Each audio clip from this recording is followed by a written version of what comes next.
Hello everyone and welcome back to another very exciting chess game by Mikhail Tal from his later years. So in this chess game Tal had the white pieces and his opponent was Luc Winants with the black pieces. So this chess game was played in Belgium in 1987. So Mikhail Tal's opponent was once the Belgium chess champion and he was a very strong chess player. He even defeated child Magnus Carlsen in 2003. So sadly he has passed away recently in 2023. So let's see what happened in this chess game. Tal starts the game with knight to f3. We have the reti opening and the game is transposing to the English symmetrical variation.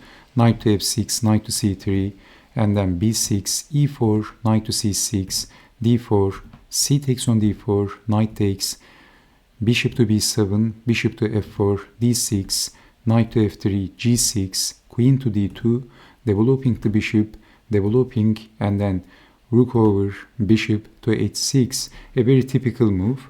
So castling and then exchanging the bishops, b3, knight to b4, and then knight to d4, knight to a6. Well, in this position, knight takes on e4 is a blunder because of knight takes, bishop takes, and the knight is hanging.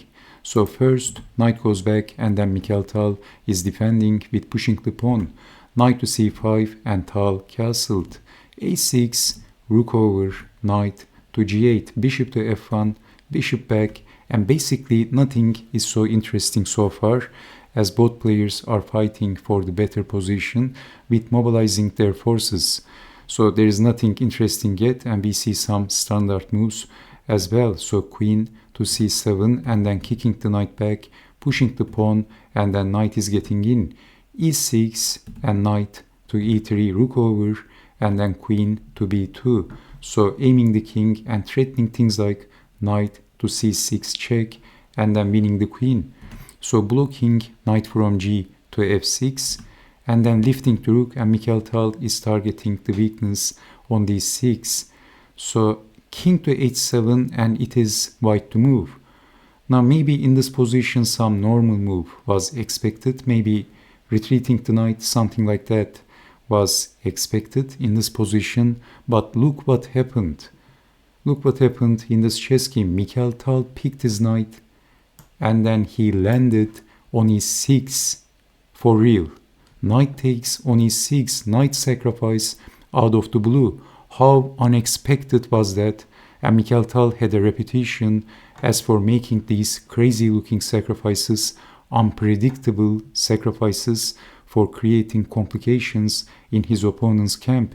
So of course accepting the sacrifice, but then rook takes on d6 and Tal is getting 2 pawns for the sacrifice plus the attack. And now Tal is hoping for one tiny little mistake by his opponent. One mistake is all it takes. You snooze, you lose. So we have e5 and defending the pawn because capturing the pawn is going to give white 3 extra pawns for a piece. Defending the pawn, but now black can't move the knight. It can't move the knight because you can see that the other knight is going to be hanging. So with pushing the pawn, okay, black is defending, but he is defending the pawn, but he is creating another weakness. So g3, bishop to h3, and activating the bishop was Mikhail Tal's idea. So rook to c7. And this move, I put question mark next to this move because the engine didn't like this move. Which move was better? Rook to c6 should have been considered in this position. So rook to c7, and again in this position, if moving the knight, then simply capturing the other knight. As you can see, the knight is hanging. So after this move, Winants is creating another pin. Pins are everywhere in this position. And then bishop to h3, targeting the weakness, and queen to h7. And this was the final nail on the coffin. So rook to c6 was still not too late, believe it or not, but then rook takes on d7, knight takes, rook takes, and then bishop takes, and white still has enough material to make something out of this position. 2 pawns for the exchange, and white is still in the ballgame 100%. But this move was the final nail on the coffin. And can you see why this move was a blunder, basically? And basically, it is white to move. And can you guess the next move of Mikhail Tal that wins? You snooze, you lose. Black snoozed. Rook takes on f6. What a move. Pins are everywhere in this chess game. So we have b5. Why not capturing the rook? And this time the rook is hanging. So you see Mikhail Tal sacrificed his knight and he created all kinds of problems in his opponent's camp. So you have to defend 100% accurately against Mikhail Tal. So queen to a7 and then capturing the knight. So pushing the pawn, but now pushing the pawn, closing and creating a passer. So this was a completely losing position for black. White is 2 pawns up in a winning position.